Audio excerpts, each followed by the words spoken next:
What if I told you the same family funded Napoleon Bonaparte and funded the armies trying to destroy him? What if the outcome of the greatest wars in human history wasn't decided on the battlefield, but in the counting houses of one family? This is not a conspiracy theory. This is history, and it has been hiding in plain sight for over 200 years. To understand the Rothschilds, you have to start in a place most history books barely mention: a single, narrow street in Frankfurt, Germany, barely wide enough for two men to pass each other without touching. This was the Judengasse, the Jewish ghetto of Frankfurt. In the mid-1700s, over 3,000 people were crammed into this single lane. They were forbidden from owning land, forbidden from most professions, forbidden from walking freely in their own city after dark. And yet, it was here, in this cage of poverty and restriction, that one of the most consequential financial empires in human history was born. His name was Mayer Amschel Rothschild, and by the time he was done, by the time his sons were done, no government in Europe could fight a war without their permission, or more precisely, without their money. How did they do it? Why do so few people truly understand it? And are they still doing it today? Stay with me. Mayer Amschel Rothschild was born in 1444, the son of a small-time money changer and cloth merchant. His father's shop bore a red shield, Rothschild in German, the Red Shield. It became the family name, and eventually the family legend. Mayer Amschel had an extraordinary mind for patterns, for seeing the value in things others overlooked. He began dealing in rare coins and antiquities, and he found his first great patron, Prince Wilhelm IX of Hesse-Kassel, one of the wealthiest men in Europe. Wilhelm was obsessed with rare coins. Mayer Amschel was obsessed with Wilhelm's money. He cultivated the relationship for years, offering below-market prices, providing access to impossible-to-find specimens, making himself indispensable. By the time Wilhelm trusted him with serious financial transactions, Mayer Amschel had already been quietly building something far larger. Mayer Amschel had 10 children, 5 sons, and it was the 5 brothers who would transform a Frankfurt money-changing shop into a continental superpower. His plan was breathtaking in its simplicity and devastating in its execution. He sent each son to a different financial capital of Europe. Amschel Mayer stayed in Frankfurt. Solomon went to Vienna. Nathan, the most brilliant of the 5, went to London. Kalman, who went by Karl, went to Naples. And Jacob, who called himself James, went to Paris.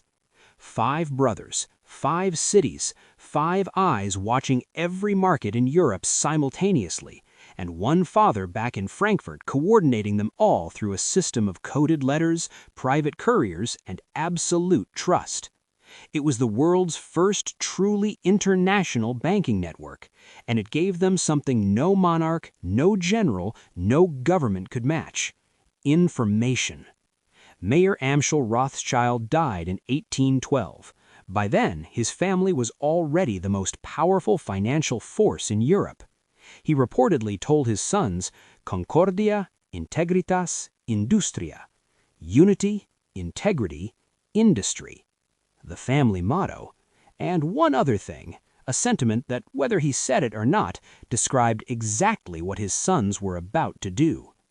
Give me control of a nation's money supply, and I care not who makes its laws. What happened next would prove that phrase was not a boast. It was an operating manual. The French Revolutionary Wars, the Napoleonic Wars, 23 years of near continuous conflict that shattered the old order of Europe and killed somewhere between 3 and 6 million people. It was the most expensive, most destructive series of wars the Western world had ever seen. And wars need money. Staggering, incomprehensible amounts of money. Soldiers need to be paid, muskets and cannon need to be manufactured, food needs to be shipped across thousands of miles. Every general who ever lived understood: an army marches on its stomach, and its treasury. Nathan Mayer Rothschild in London was the family's financial genius. He had arrived in England in 1798 with a portion of the family capital, and within a decade had made himself the most important figure in British finance. By the time the Napoleonic Wars reached their climax, the British government could not function without him. He organized the transfer of British gold subsidies to Wellington's armies fighting in Spain and Portugal, the Peninsular Campaign that would eventually break Napoleon's hold on Iberia. The British government needed to move gold secretly across a continent that Napoleon largely controlled. Nathan found a way. He always found a way. But here is where it gets truly astonishing. While Nathan was financing Britain against Napoleon, the Rothschild network was simultaneously providing financial services to Napoleon's allies and to Napoleon's government itself. James in Paris, Karl in Naples. The family didn't take sides. The family transcended sides. This wasn't treachery. It was the cold logic of international finance. Governments needed money to fight. The Rothschilds had money. Governments paid handsomely for access to it, through fees, commissions, and bond yields. The Rothschilds lent to whoever was creditworthy and whoever was willing to pay. In a war, everyone is willing to pay. Then came Waterloo, June 18, 1815, the final confrontation between Napoleon and the Allied forces of Britain and Prussia, the battle that would determine the fate of Europe, and the moment that spawned one of the most debated legends in financial history. The legend goes like this. Nathan Rothschild had built a private intelligence network faster than any government's. Carrier pigeons, dedicated couriers, agents stationed at every key location. On the night after Waterloo, while the British government was still waiting for official word of the outcome, Nathan already knew Napoleon had been crushed. The next morning, Nathan took up his customary position at his pillar in the Royal Exchange, the stone column where he always traded, and he began to sell British government bonds, consols, quietly at first, then more aggressively. The market followed, panic selling, console prices collapsed, and then, at the very bottom of the market, Nathan's agents swept back in and bought everything at pennies on the pound. When the official news of Britain's victory arrived hours later, the price of consoles rocketed back up.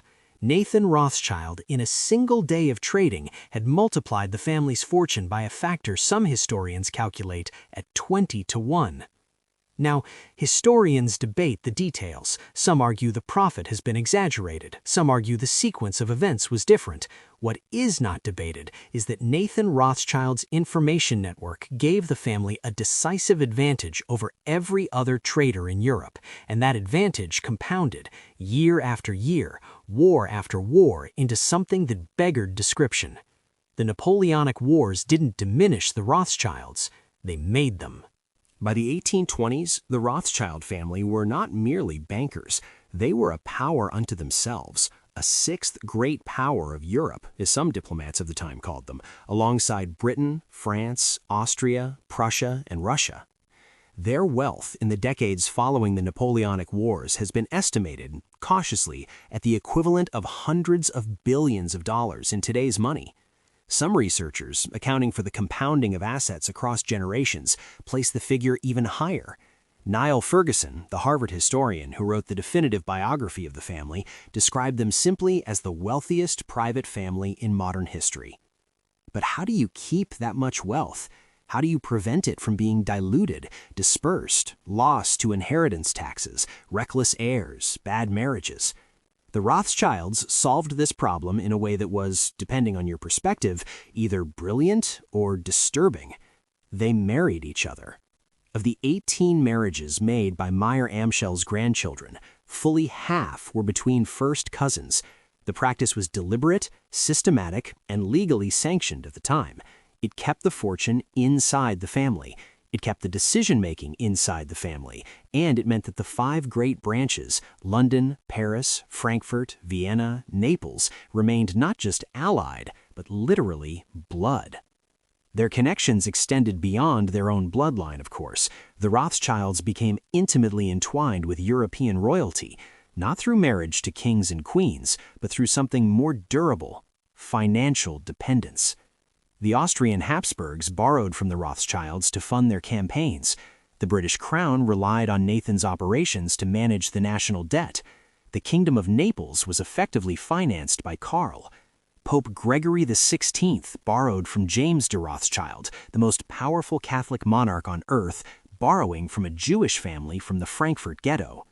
Let that land for a moment.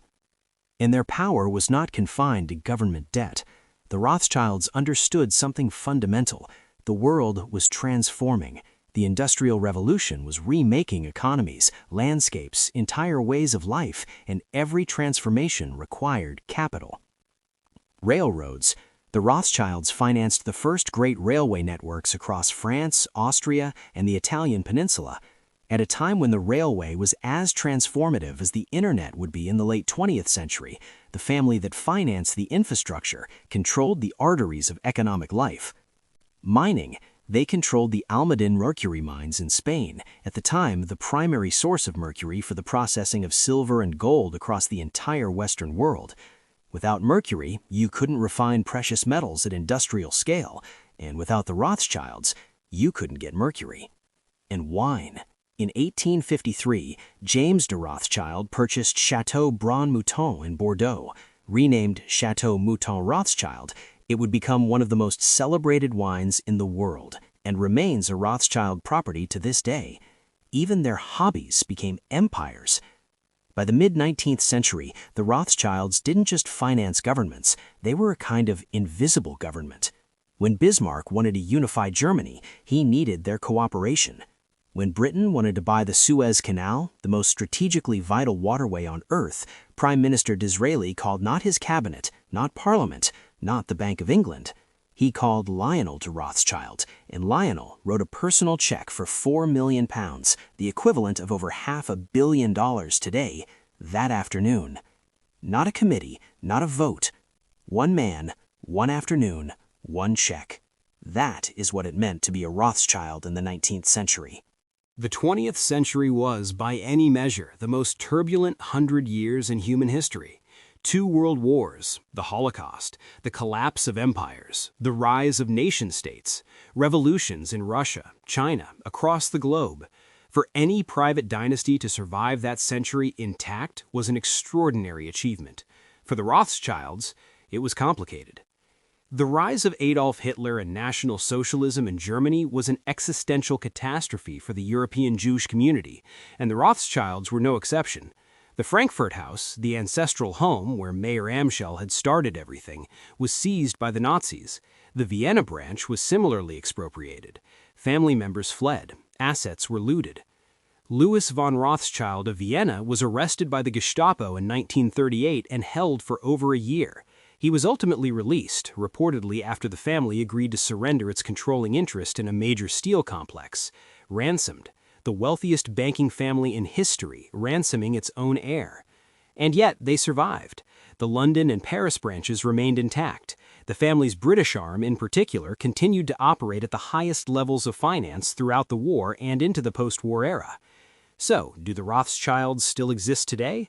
The answer is unambiguously yes, though the shape of the empire has changed fundamentally. Rothschild & Co. today is a global financial advisory firm, one of the most prestigious in the world. Based in Paris and London with offices in 40 countries, it advises governments and corporations on their most sensitive and complex transactions, mergers and acquisitions, restructurings, sovereign debt. RIT Capital Partners, founded by Lord Jacob Rothschild, who passed away in 2024, is one of the largest investment trusts listed on the London Stock Exchange. It holds positions in private equity, hedge funds, real assets, and publicly traded securities across the globe. Alexander de Rothschild, the 7th generation, took the helm of the family banking operations in 2018. He's 44 years old. He represents a dynasty now 250 years in the making, and he operates in a world of sovereign wealth funds, algorithmic trading, and trillion-dollar tech companies, a world his ancestor Mayer Amschel could not have imagined. And yet, the fundamentals remain identical. Build relationships, control information, never take a side that doesn't need you, and never let the fortune leave the family. Now, it must be said, the Rothschild name has also become a vessel for some of history's ugliest conspiracy theories. Anti-Semitic propaganda going back centuries has used the family as a symbol for fantasies of secret Jewish world domination. These theories are not only false, they are dangerous. The true Rothschild story, the documented, verifiable, historically recorded story, is remarkable enough. It does not need embellishment. What the real history shows is something perhaps more unsettling than any conspiracy.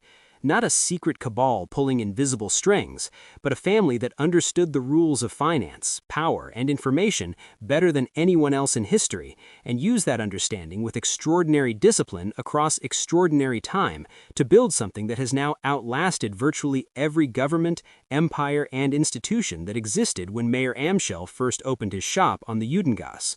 So, let's bring it all together. What have we actually learned today? Mayer Amschel Rothschild, born in a locked ghetto in 18th century Frankfurt, built the world's first international banking network by placing his 5 sons at the financial centers of Europe. The family grew wealthy not despite war, but because of it, financing multiple sides of conflicts simultaneously. Nathan Mayer Rothschild, possibly the most gifted financier of the 19th century, used the family's intelligence network to gain advantages that multiplied the family fortune to a scale that may never be matched by any private family again. The family then expanded beyond banking into railroads, mining, wine, art, real estate, the full portfolio of civilizational infrastructure, while cementing their position through strategic intermarriage, royal connections, and the sheer indispensability that comes from being the lender of last resort for the most powerful governments on earth. They survived revolution, World War, the Holocaust, the dissolution of empires, the rise of democratic nation-states, and the digital transformation of global finance. And they are still here. Quieter, more private, less omnipotent at their 19th century peak, but present. The lesson, if there is one, is not that the Rothschilds are sinister. The lesson is about the nature of money itself, about how capital, once accumulated to sufficient scale, becomes something more than currency. It becomes infrastructure. It becomes access. It becomes, in a very real sense, a kind of power that exists alongside governments rather than beneath them. Elected governments come and go. Monarchs are born and die and are overthrown. Wars are won and lost. Empires rise and collapse. But the institutions that manage money, that move it, lend it, multiply it, those institutions persist because they're needed. Always needed. By everyone. Mayer Amschel Rothschild named his family after a red shield on a door in a ghetto in Frankfurt. That shield was meant to mark a place, a tiny, cramped, forgotten corner of Frankfurt where Jews were forced to live behind locked gates. Instead, it became a symbol recognized in every capital of the Western world.